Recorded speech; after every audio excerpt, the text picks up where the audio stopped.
We meet at a defining moment for our region and the global community. The international geopolitical landscape continues to be marked by uncertainty and heightened geopolitical tensions, particularly by the grave situation in the Middle East. ASEAN has expressed serious concern over the escalation of conflict due to the preemptive attacks initiated by Israel and the United States against the Islamic Republic of Iran on February 28, 2026, and the subsequent retaliatory attacks by Iran against several countries in the region. These developments have disrupted maritime and air transport routes, heightened risks to merchant and non-combatant vessels and aircraft, and affected the flow of energy and essential goods.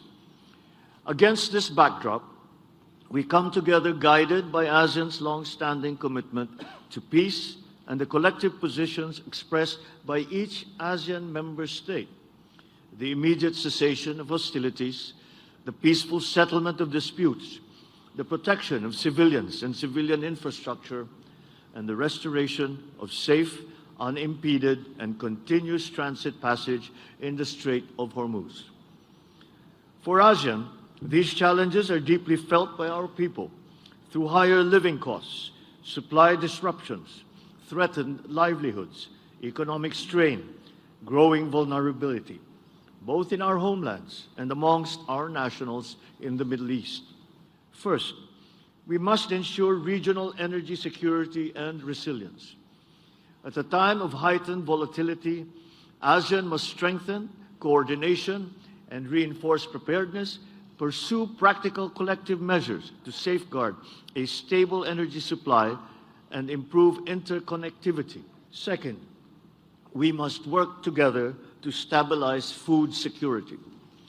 Disruptions in trade and transport stemming from the closure of the Strait of Hormuz quickly affected food prices and supply, especially fertilizers, and subsequently the welfare of our peoples.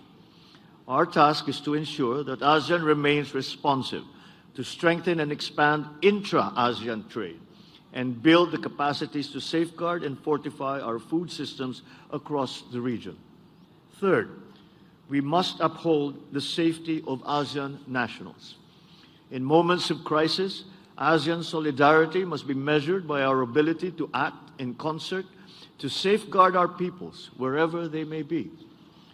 This means strengthening early warning systems, enhancing consular coordination, and ensuring the timely delivery of assistance through the prudent use of new technologies, including exploring how AI-enabled tools may advance our priorities, anchored in human judgment and international law.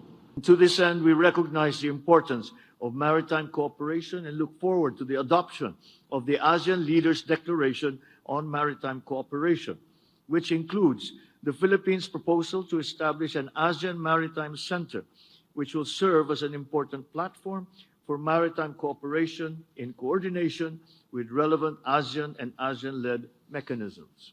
If you like this video, then like, share, and subscribe to Mirror Now.